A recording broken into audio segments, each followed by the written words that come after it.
Alright, so my friends have roped me into watching the new Demon Slayer movie, and I've never seen the series at all before, so we're gonna watch this recap. Let's check it out.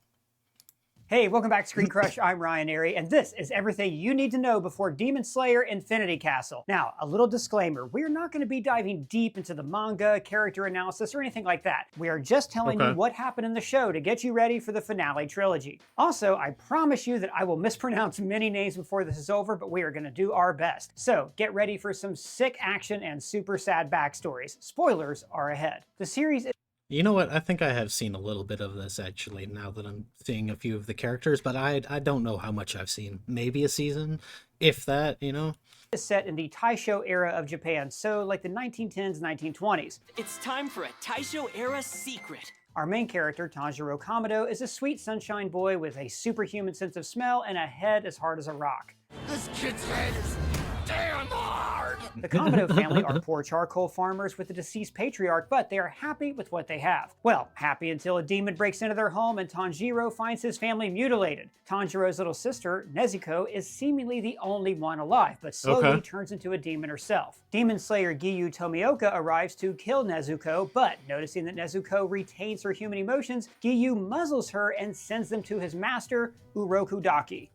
Yeah, I've at least seen that bit of this. I don't remember this guy that much though. Uroku Daki starts Tanjiro's training to be a demon slayer in the water style. Now, we learn more about the lore of this world, specifically about demons and the Demon Slayer core. Demons in this world are sort of like vampires. They're immortal, they can manipulate their bodies, and they can only be killed by the sun or being beheaded by a sun-imbued sword. The more humans a demon devours, the stronger it gets. Demon Slayers, on the other hand, are mortal and fully human. Now, because of the discreteness of the Slayers, demons are a myth in some parts of Japan. Now, there are many styles of training in the Demon Slayer core, with each style posing as its own skill set. Okay. Insect breathing. Thunder breathing, flame breathing, water breathing. As Tanjiro trains, Nezuko goes into a coma and regains her strength without eating humans. He receives the final task from Uroku Daki to qualify for the final selection. If you can cut this boulder in two, I'll allow you to enter the final selection. Whoa. A test to prove they are capable Bro. of handling their own against these monsters. Yeah, let me just cut this giant rock in half, okay?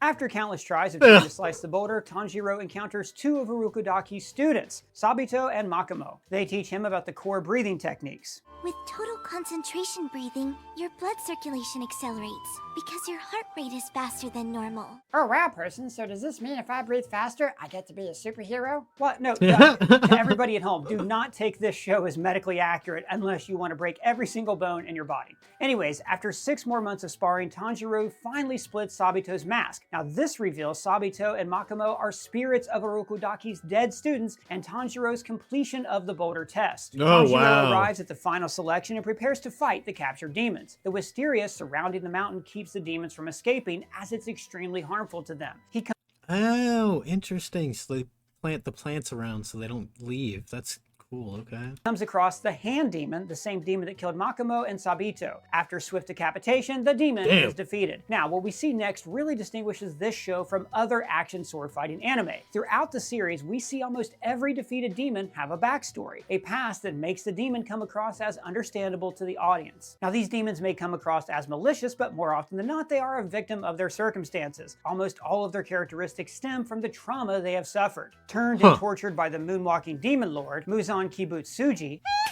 Tanjiro empathizes and blesses the demons before they are released. The next time this man is reborn, please don't let him turn into a demon again. Tanjiro passes final selection along with 4 other students. He is then presented his rank in Communication Crow. Now we learn more about the abilities of demons, specifically the Blood Demon Art. The Blood Demon Art is a special spell that some use to give them abilities.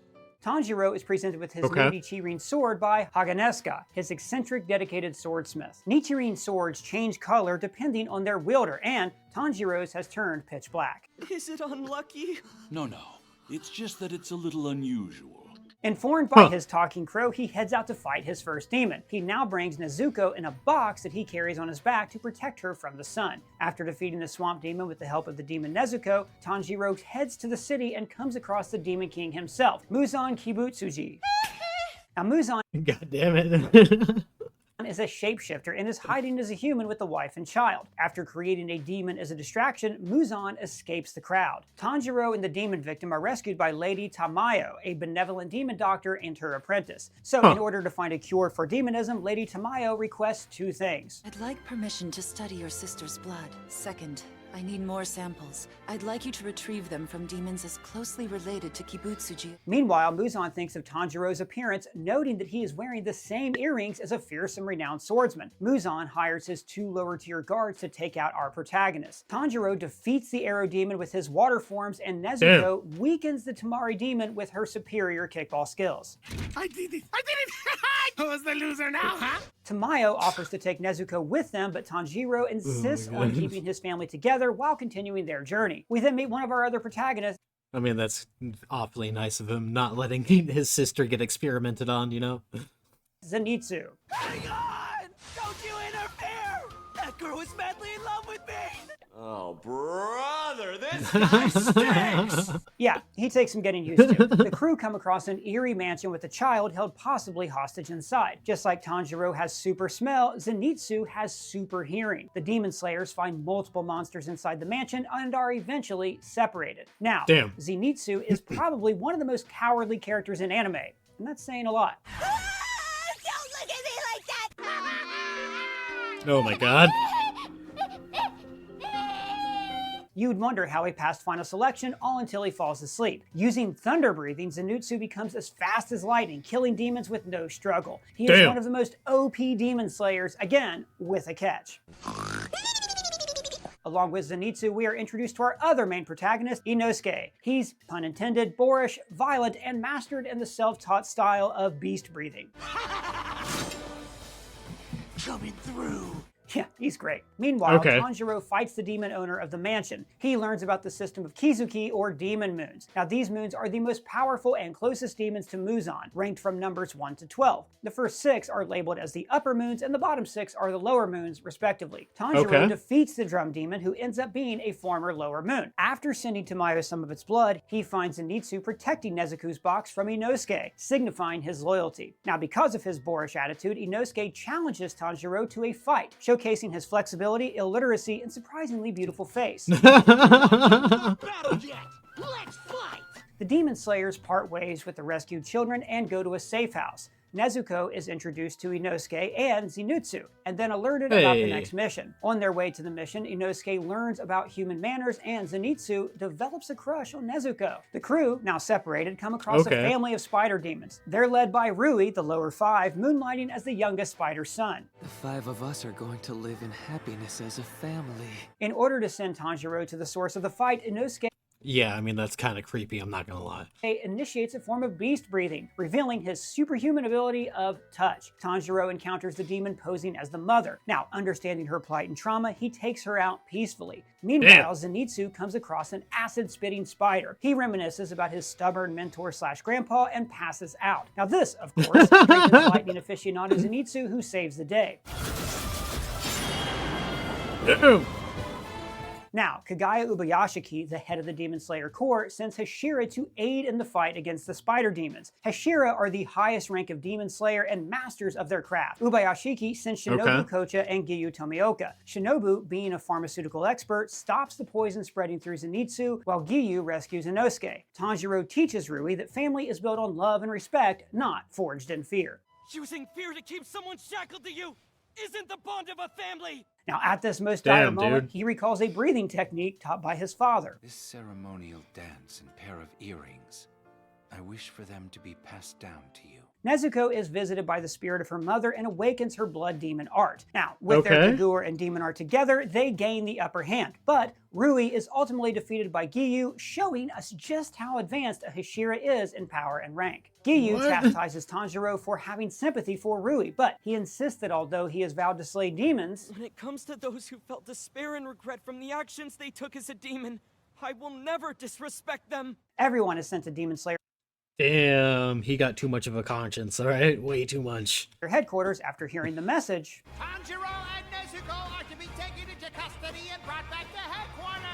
At headquarters, we Okay. meet the rest of the main cast, the Hashira, the strongest demon slayers in the Corps. So, to quickly go down the roster, we have Kyojiro Rengoku, the Flame Hashira, Tasty. Tengen Uzui, Tasty. the Sound Hashira, How flashy. Mitsuri Kanroji, the Love Hashira, I love that side of you. Gyomei Hamejima, the Stone Hashira, Muichiro Tokito, the Mist Hashira, I'll forget anyway, so I'm fine either way. Iguru Obenai, the Serpent Hashira, Leave my sight. Sanemi Shinazugawa, the Wind Hashira, Come on now, demon. Shinobu Kocho, the Insect Hashira, But creating a poison that's lethal to them, that's quite impressive, don't you think? and of course, Giyu Tomioka, the Water Hashira. Is Okay. that so? The Hashira debate whether to kill Nezuko and hold Tanjiro for trial. The sickly master Ubayashiki sanctions the Kamado situation, but because of their hatred of demons, the Hashira refuse. Urukudaki vouches for the Kamado siblings. In the event that Nezuko does assault another human being, myself Tanjiro Kamado and Giyu Tomioka will atone by committing seppuku. The Kamados are reunited with Bro. They said if they do nothing, we'll kill ourselves. That's crazy. Zenitsu and Inosuke at the hospital wing, located in the Butterfly Mansion. During their rehabilitation, Shinobu confides in Tanjiro about her sister's dying wish, She had sympathy for demons. I couldn't bring myself to feel that way. and asks him to retain his good heart. Shinobu encourages Kanao to train her for this arc. Rengoku, the Flame Hashira, is tracking down a demon haunting the Mugen train. He proves to be an honorable, steadfast, and jovial swordsman, following in his father's footsteps to protect Japan from demons. After an all-nighter of fighting, he's rewarded with many boxes of bento. This leads us right to where we left off in Season 1. Oh no, the train's leaving. Are the police still around? We have to go either way. Remember, Yeah, Demon Slayer okay. takes place in the 1910s. Advanced transportation like the Mugen train was still in its early days, and really rare for people living away from major cities. It's a train.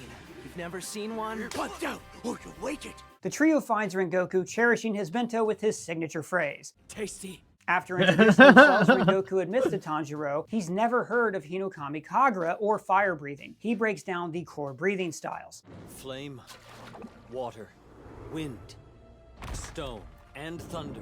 Any other breathing styles we see are offshoots of those 5. As the conductor plays his tickets, we get a glimpse at just how powerful the Flame Hashira is. With the elimination of 3 demons and no casualties, it's easy for the trio to fan over Rengoku and accept his offer of apprenticeship. But this turns out to be a ruse created by Enmu. His power is to create dreams and put his prey to sleep. By punching the ticket ink, Tanjiro, Inosuke, Zenitsu, and Rengoku are sent into deep slumber. Enmu hires 4 Bro, they were just dreaming it all? What the hell, man? sickly children to go into the subconscious of each of the demon slayers and take them out. You all want peaceful dreams as well, don't you?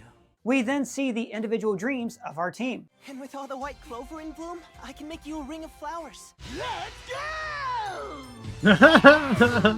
Tanjiro imagines what regular life would have been if his family hadn't perished and Nezuko was still human. It's revealed that Rengoku has taken up the Flame Hashira title after his father, who has become disillusioned with his family in the Demon Slayer Corps. Not giving up hope, Rengoku tells his little brother Sanjuro to chase after his passions. Now during this time, the sickly kids rip into the Slayer's subconscious and try to destroy their core.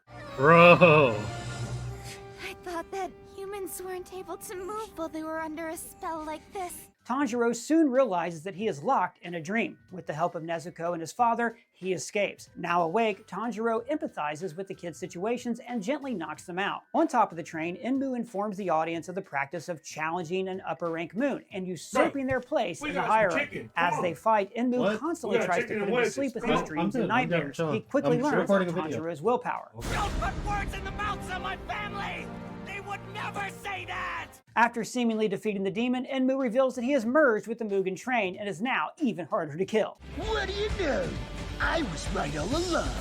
The boys figure out that to kill Enmu, they need to cut off the front of the train, similar to decapitating a demon. Enmu uses his many eyes to lull Tanjiro to sleep. He almost ends up slicing his own hand in real time, only to be saved by Inosuke. It's having a hard time telling which way Inosuke is looking. Tanjiro eventually musters Hinokami Kagura and beheads Enmu for good. Rengoku teaches Tanjiro to regulate his breathing and close his wound. Wait, so you're telling me that? No, don't let me tell you again. Do not take any of this show as medically sound or accurate. Once his bleeding stops, we learn about the most important rule of Demon Slayer. If you think you've won, you probably didn't. Here we go again. Rengoku turns to see Akaza, Muzan's upper 3 moon. Turning down Akaza's offer to become an immortal demon, he preaches about the preciousness of human life. Despite a broken body, Rengoku's fighting spirit rages on into one of the most colorful battles of all time. At his lowest moment, he has a flashback of his mother. That man had an arm through his body. That is crazy. It is the duty of those born strong to help those who may be less fortunate. Remembering her words of love, Rengoku holds off Akaza. Akaza escapes by the skin of his teeth to hide from the rising sun. The trio huddles around the dying Flame Hashira. After requesting to send messages to his family and champion Nezuko's fight, he leaves these iconic words of wisdom. If you are feeling disheartened, that you are somehow not enough, set your heart ablaze. Before passing away. And that ends the Mugen Train arc. On to Season 2, the Entertainment District arc. Now we start off Season 2 where we left off at the Mugen Train. The Demon Slayer Corps and the Rengoku family are notified by the passing of the Flame Hashira. Muzan is now fighting as an adopted young boy of a rich couple. Akaza vows to demolish Tanjiro when they meet again. After some rest, Tanjiro goes to the Rengoku household to deliver Kyojuro last words and learn more about the Hinokami Kagura. Although the younger brother Shinjiro is grateful, the father Shinjiro is anything but. A drunken mess, Shinjiro attacks Tanjiro, assuming that he is mocking them. He recognizes his earrings and labels him as a sun-breathing user. Not only is it the first one ever to be created, it's the most powerful one as well. After knocking out Shinjiro with a hard headbutt, Tanjiro and Shinjiro find the Flame Hashira Chronicles shredded. 4 months later, the boys are sent to various missions after rehabilitation training. Coming back from an outing, Tanjiro finds the girls of the Butterfly Mansion being taken by the Sound Hashira, Tengen Uzui. Ever so cocky, Tengen informs them that he needs female corps members for a big upcoming mission. Noticing Aoi's discomfort, our trio agrees to go in place of the girls and thus officially start the next arc. So where we going, old man? The flashiest spot in Japan that's teeming with lust and desire. Tengen escorts the trio to the Yoshiwara Entertainment District and debriefs them about his 3 ninja wives. What did he say? Yes. 3 ninja wives. What a guy, this guy. 3 wives, with each of them stationed at an entertainment house. Tengen can gather intel on what kind of demon lurks there. However, all their communication goes radio silent. In order to not stand out, Tengen disguises the trio as girls and has them infiltrate each of the houses. These 3 girls are certainly a homely bunch, aren't they? Oh my Tanjiro god. learns that the madam of another house fell out of the window to her death, and girls have been running away from the houses, not paying their debts. One of them being Suma, Tengen's wife. Turns out that women have been going missing for centuries because of a demon disguised as an Oiran, a high-ranking courtesan. Inosuke senses Makio, Tengen's other wife, is in danger. Trying to catch the demon, Inosuke destroys the house and injures the customers. Meanwhile, Zenitsu encounters the demon of the arc, Daki. I've never heard one so ominously quiet before. This is an upper-ranked demon. After knocking him unconscious, Daki recognizes him as a demon slayer and captures him with her belt. At the rendezvous, Tengen tells the boys that he'll complete the mission alone. Tanjiro learns that they've jumped in core ranks thanks to some science magic shit in his hands. Tanjiro comes face to face with Daki. At the same time, Tengen sends off his 3rd wife, Hinatsuru, weak from self-administered poison. Now, here is where we meet the best characters in all of Demon Slayer. The zenith of all beings, the Muscle Mice. The Muscle Mice, the Muscle okay. Mice. Tengen's mousy little ninja helpers he happens to have with him. They go into tight spaces where we can't fit. Muscle. And help vanquish demons behind the scenes. Now, with the help of the Muscle Mice, Inosuke finds the underground locker of Daki's victims. He inadvertently frees Makio, Suma, and Zenitsu. The belt is defeated when Tengen arrives and deals the final blow. From here on out, things are gonna get real flashy. Meanwhile, Tanjiro attempts to battle Daki. Thinking Hinokami Kagura suits him better than water breathing, he holds his own in the fight despite chipping his sword. That is, until the chopped belts from the locker fuse with Daki's body, revealing her full form. Oh my god. Reveling in her power, Daki destroys the district, causing many casualties. Enraged by the destruction, Tanjiro brutally goes after Daki. Now, during this fight, we see a flashback of Shinjiro, Rengoku's dad. Apologizing for his past behavior, he notes that the chosen Sunbreathers have the same red marks that Tanjiro has on his forehead, the same mark that has been growing since Season 1. Dismissing the thought, it's been getting bigger? I think I just missed that, I'll be honest. It looks like it's the same size, but whatever. He berates Daki for her apathy of human life. His words jog Muzan's memories within her. It must be the cells. They're Lord Muzan's memories.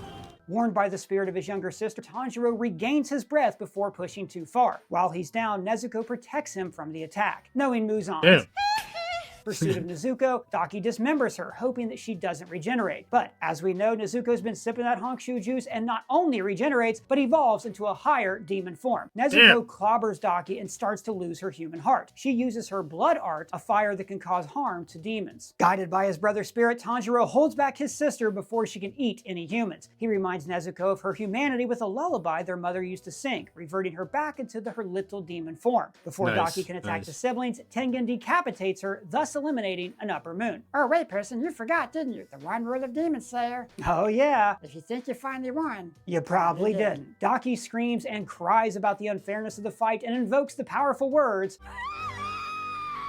Yes, inside Daki, those are powerful. Yep. lives her older demon brother, Gyutaro, both of whom make an Upper Moon 6. Tengen and Gyutaro become foils for each other. One is a demon whose grotesqueness lends to a sense of entitlement, and the other is a handsome master demon slayer who is inspired by those more capable than himself. Tengen explains how the ninja clan he was a part of didn't die out long ago like everybody thought. His father had him fight his siblings until there were 2 left. To escape that life, Tengen found the master and demon slayer core. Remembering his basic training, Tanjiro combines his water breathing and Hinokami Kagura to save Hinatsuru. The trio team up and take on Daki, while Tengen focuses on Gyutaro. The fight takes a turn when Inosuke becomes mortally wounded. Tanjiro checks on Tengen only to find him unconscious with his hand dismembered. Distracting Gyutaro with a headbutt, Tanjiro stabs the demon with a discarded kunai. As he raises his sword, he reflects on how easily his life could have been like the demon siblings if he were turned too. At the last minute, Tengen awakens and fends off Gyutaro with his musical score technique. I can read it now! That filthy musical score of yours! In this Feast of the Eyes, Tanjiro's mark expands, spreading across his face. Inosuke is revived and joins the fight with Zenitsu. Wait, wasn't he mortally wounded before? Well, yeah, but since he was raised in the mountains, poison is harmless, and shifting the position of my internal organs is nothing but child's play for me! Yeah, don't think too much about that. Now, with the 4 of them working together, the demon siblings are finally defeated. Tanjiro collects the blood of the Upper Moon to send to Lady Tamayo. He goes over to resolve the disintegrating demon's argument. You should have never been born in the first place! That's not true. I know you don't really feel like that. So we get a glimpse of Gyutaro and Daki's backstory. A poor, ugly boy born in the entertainment district, Gyutaro had to fend for himself until his sister was born. Then named Ume, she was raised to be a courtesan because of her beauty. After stabbing a samurai in the eye during a visit, she was burned alive by the village folk. Gyutaro rebukes the gods until he and his sister get an offer to become demons. Given blood by the former Upper Moon 6, Doma, Gyutaro and Daki vow to take revenge on the district that made their lives miserable. Daki chooses to stay by her. Hey man, that's... sometimes you gotta do it, You gotta destroy your enemies, and sometimes your enemies are an entire freaking district? I don't know about that. Brother in the afterlife, despite his want for a better fate for her. They finish their tale by walking together into the flames. Tengen chooses to retire from the Corps and live peacefully with his wives. Ubayashiki is thrilled. They lived? I thought they died. What? By the defeat of an Upper Moon and reveals his family ties to Muzan. The remaining Upper Moons are all summoned to the Infinity Castle, and that concludes the Entertainment District arc. On to the Swordsmith Village arc. Starting right where we left off at the Infinity Castle, we finally meet all of the Upper Moons. Gyoko, Upper Moon 5. Hantengu, Upper Moon 4. Akaza, Upper Moon 3. Doma, Upper Moon 2. And Kokushibo, Upper Moon 1. The higher in a rank a demon is, the less humanity they have left in them. Gyutaro and Daki's deaths are the first time in a century that an Upper Moon has been killed. He admonishes the moons for not having found both Ubayashiki or the blue spider lily, the secret ingredients to conquering the sun. Muzan sends Gyoko and Hantengu to scout for intel. Akaza vows to overtake the other moons in ranks. After being sent back to their domains, Doma is revealed to be a cult-like leader to disciples. We're then taken to a dreamlike flashback. The Kamado ancestor is hosting his new friend, the renowned demon slayer with the Hanafuda earrings. The demon slayer has the same face flames as Tanjiro, thus marking him as a sun-breathing user. Remorseful of his losses, the swordsman chooses not to pass down his name. The dream ends with Tanjiro waking up from his coma. You've been out for 2 months. Zenitsu and Inosuke recover and are now 2 months? Bro, I'm surprised they kept him in the bed. I mean, 1900s, people be thrown out for less. That's crazy. Now sent off on their own missions. Hoping to have his sword replaced after being chipped, Tanjiro receives harsh letters from Haganesuka refusing to deliver another one. He journeys to the Swordsmith village to request a new Nichirin sword in person. In the Swordsmith village, Tanjiro runs into Mitsuri, the love Hashira. Somebody ignored me up there just now! He also finds Genya, one of the fellow demon slayers we see who passed final selection. Genya is the brother of Sanemi, the Wind Hashira. Exploring the village forest, Tanjiro stumbles upon Kotetsu, a child swordsmith, and Muichiro, an amnesiac mist Hashira. Kotetsu is protecting a life-size mechanical doll, one that looks like the renowned swordsman from his dream. The Yoriichi Type 0!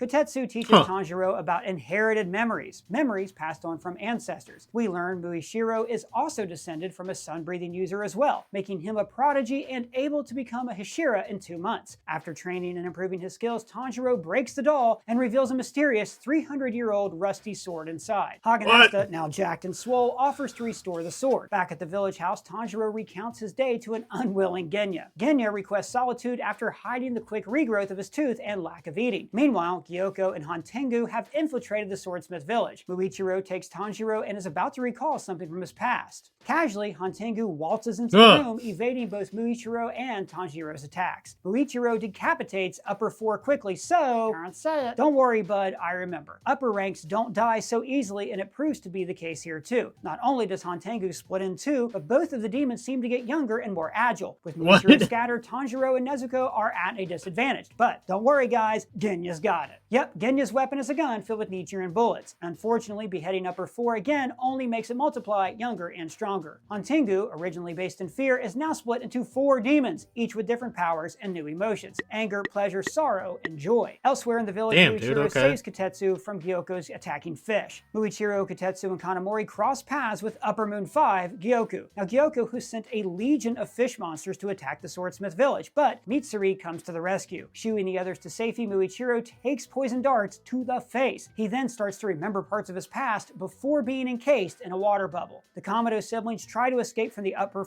So he starts hallucinating, and then he starts drowning. 4 moons. Nezuko cuts her hands to imbue her demon blood art into Tanjiro's black sword. Exploding blood sword! He receives another inherited memory, learning that the legendary Swordmaster's weapon was also black, but turned red in the heat of battle. Anger and pleasure take in the side of Tanjiro's sword and are also reminded of the swordsman, the same one who nearly beheaded Muzan himself. Taking out the demon temporarily, Tanjiro catches up to Genya, who now seems to be a demon. While Nezuko and Genya keep the Upper 4 demons at bay, Tanjiro deduces that there is a 5th demon lurking. Using his super smell, he locates a tiny Hantengu hiding in the forest. As Genya fails to take out the fear demon, we get a glimpse into his backstory. Growing up in a big family with an abusive father, Genya adores his big brother Sanemi. Their mother goes out late one night, so Sanemi goes looking for her, while Genya watches their younger siblings. A monster suddenly attacks their home, killing all of their siblings. Sanemi saves Genya, only for Genya to see Sanemi holding a weapon over the body of their mother. Not understanding their mother turned into a demon and attacked his family, Genya berates Sanemi for killing her. Remorseful of his words, he joined the Demon Slayer Corps to make it up to his big brother. Tanjiro comes in to protect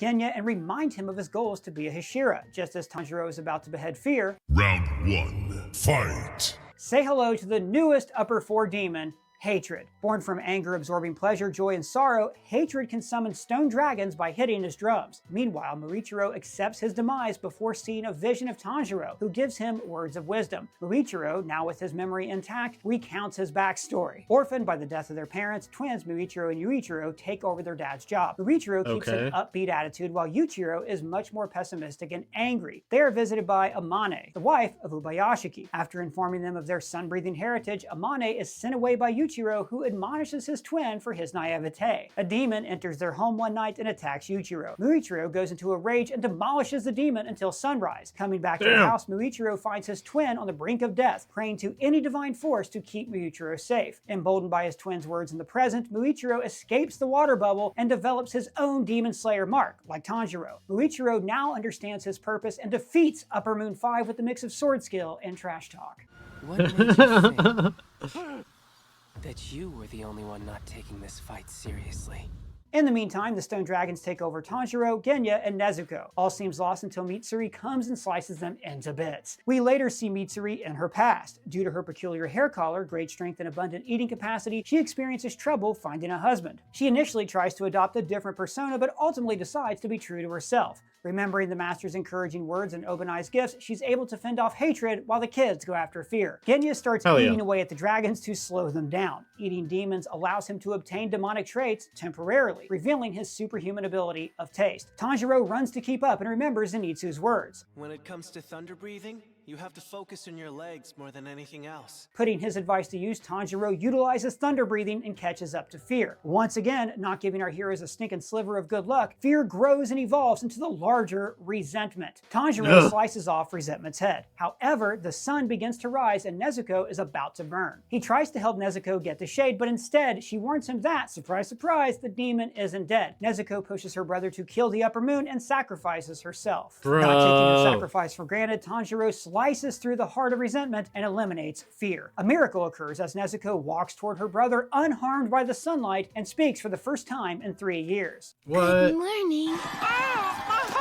Muzan shows glee at Nezuko able to withstand the sun and gives up his pursuit of the blue spider lily. We are then finally given Muzan's backstory. Born in Indiana in 1958 to a family of 10 kids. That's not funny, person. Sorry, it actually started 1,000 years ago during the Heian era. Muzan had a disease destined to kill him before his 20th birthday. After drinking a blue spider lily concoction from a quack doctor, Muzan developed immortality and increased strength. On the flip side though, it prevented him from stepping in sunlight and made him crave human flesh. He in turn became the world's first demon. Humiliated by having to fear the sun, he started his search for the blue spider lily. Apparently, the only known source for it was from the quack doctor that he killed. Now that Nezuko has conquered the sun, Muzan is eager to get her in his grasp. But all hope isn't lost. Lady Tamayo reports that the man that turned her into a demon in season 1 has regained his sense of self thanks to the research from Nezuko's blood. And that concludes the Swordsmith Bro, the reverse in demonism? That's crazy. Village arc. On to the penultimate arc, Hashira training. We start off with Sanemi, the Wind Hashira, and Obanai, the Serpent Hashira, exploring an abandoned castle with other demon slayers. While saving a woman from a horde of demons, the Hashira fall into the foyer of an elusive infinity castle. Before they register where they are, the portal closes and the demons get away. An emergency Hashira meeting is hosted by Amane, Ubayashiki's wife,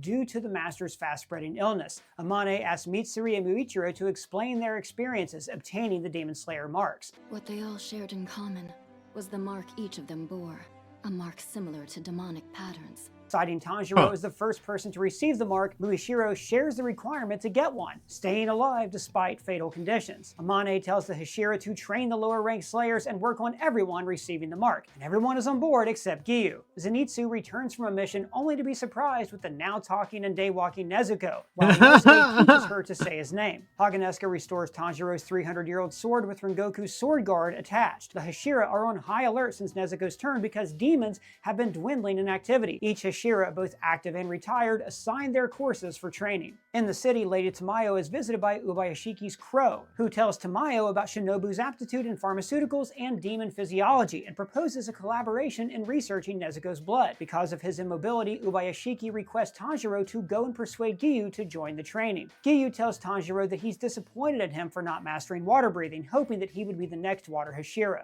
Still missing a water Hashira? But you're the water Hashira. I'm not. Tanjiro is persistent and doesn't leave Giyu's side for days, much to his annoyance. Giyu relents and admits that he never passed final selection. He was in the same training class as Sabato. Y'all remember him from way back in season 1? Apparently, Sabato killed every demon on the mountain that day, whereas Giyu killed none, and he was saved by his friend. Everyone survived except Sabato, who was killed by the hand demon. Giyu regrets that day and doesn't consider himself a real Hashira, knowing Sabato would have been a better fit. As a tribute, Giyu wears half of his Haori. With Tanjiro's urging, Giyu is reminded of his friend's words. Don't you dare ever say that you should have died again! Giyu promises to remember and carry on their hope toward the future. Giyu accepts Tanjiro's eating contest and agrees to join the training program. At the Butterfly Mansion, Shinobu is praying to her dead sister and trying to hide her discomfort at working with the demon. She tells Kanao that she won't be participating in the training program, but will instruct her on how to kill the same demon that killed her sister. Tanjiro officially joins the Hashira's training program. He sweeps through Tengen's stamina course. During a night patrol, we see a little demon eye scurrying through the alley. Tanjiro finishes up stamina training and moves on to Muichiro's rapid movement course. He bonds with the other students, but sticks up for Muichiro and his intense teaching. We then see a horde of demon eyes gathering around town, all controlled by Muzan's henchwoman. Tanjiro moves on to meet Suri's training. Meanwhile, Nezuko Nobody noticed, just a house full of eyeballs? That's crazy. goes into hiding under the care of Urokodaki. Tanjiro is stretched beyond his limits at flexibility training, but passes quickly to Obanai's course. Obanai, however, is not a fan. Tanjiro's so cute! Whenever he eats or drinks something sweet, he looks like he died and went to heaven! Kamado! He's extra hard on Tanjiro, honing his skill for striking in tight spaces. Oh my Passing his God. class, he then heads to Sanemi's striking training. Even harsher than Obanai, Sanemi obliterates the trainees. Damn. Tanjiro Oh my overhears God. Genya trying to talk to Sanemi. Genya continues to apologize for his past words and tells his brother his ability to eat demons, one that his brother doesn't take too well to. You've eaten demons? Tanjiro saves Genya from a last-minute Damn. attack and berates Sanemi for forcing his brother to quit the Corps. Chaos ensues when a large brawl breaks out, which ends with Tanjiro on the receiving end of a restraining order. Zenitsu and Tanjiro meet up with A restraining order? That's crazy. Inosuke and the other trainees at the final stop, muscle amplification with the blindstone Hashira Gyome. Now, Gyome has the trainees practice straining against a waterfall, carrying heavy logs and pushing boulders. Meanwhile, Muzan's henchwoman, Nakime, alerts her master that she has located most of the core members, but not Nezuko. After both Tanjiro and Inosuke move their boulders, Zenitsu gets an important letter from his sparrow. Gyome praises Tanjiro for his honesty and actions at the Swordsmith Village and recounts his backstory. Originally a teacher at an orphanage, Gyome was well loved by his children. One night, a child leads a demon into the orphanage, offering up Gyome and the rest of the children's lives for his own. 7 of the 8 children die by not following Gyome's orders. Gyome rages violently against the demon to protect Sayu, the last remaining child. The police misconstrue what Sayu says, so Gyome is imprisoned for murder and left to believe that all children are selfish. Despite becoming mistrustful of people, the master reached out and offered Gyome a lifeline. Gyome congratulates Tanjiro for completing his training program and promises to help him in all of his endeavors. During dinner, Genya tells Inosuke and Tanjiro that despite his lack of breathing technique, Gyome still made him his apprentice. Tanjiro finds Zenitsu on top of a boulder after having read the letter, acting a lot more reserved and focused. In the evening, Sanemi realizes that they have been infiltrated. Muzan locates Ubayashiki and finally meets him eye to eye. He mocks Ubayashiki's diseased mortal form, but Amani describes Muzan as person Okay. not this guy. Okay. Okay, buddy, you got it. Ubayashiki has been waiting for Muzan's arrival and tells him of their family's curse. A demon has recently emerged from your family's bloodline. Commit yourselves from here on out to eliminating that manifestation. Still unable to live past 30, the family remains dedicated to eradicating the King of Demons from their line. Ubayashiki chastises Muzan's selfish view of eternity, showing him the proper view of eternity, the human will. He correctly deduces that if Muzan dies, all remaining demons will fade as well. A crow then urges all Hashira to the Ubayashiki home. Assuring Muzan that the Demon Slayer Corps will still continue after his death, Ubayashiki blows up his home and family in a premeditated explosion. Before he can regenerate, he is trapped by a blood demon art set up by Lady Tamayo. Tamayo tries to turn Muzan back into a human by shoving her medicated fist through his body. Muzan scorns Medicated fist? Okay. Tamayo, reminding her that it was she who killed her own family when she turned into a demon, and not him. To atone for her sins, Tamayo dedicates her life to taking Muzan down and sends in Gyome for the attack. Before his death, Ubayashiki makes Gyome promise to not tell the Hashira about the plan to sacrifice himself. Gyome respects his wishes and leads the charge against Muzan, who cannot be beheaded. Every Hashira and Tanjiro rush in to pin him down, but guess what? Right. What's our favorite rule? Ah, jeez. Yep, Oh, just as jeez. they think they got Muzan right where they want him. All Bruh. their espionage has been leading to this. Oh my Every single God. demon slayer being sent into the Infinity Castle. The Hashira What? training arc ends with Tanjiro through the abyss, swearing to Muzan that he will defeat him once and for all. And with that, we are finally ready for the final arc, Demon Slayer, the Infinity Castle. Well guys, that's everything you need to know Oh, before okay. Demon Slayer, the Infinity Castle. Huge Okay. shout out to Srinidhi Rao, our social media intern who wrote this video and helped me with all of these pronunciations. She is amazing. You can find her links below. And let us know what you're excited about for this movie on our Discord, on our Twitter, on our comments below. Every single thing. You guys know where to find us. And if it's your first time here, please subscribe, smash that bell for alerts. For Screen Crush, I'm Ryan Airy. He's got something right, you know. Hit that subscribe button, like, comment, all that good jazz. I'm excited for this movie. Definitely a bit more than I was at the beginning of this. You know, it looks like it's gonna be pretty good. Yeah. Catch you guys in the next one. Maybe I'll make one about the movie. You know.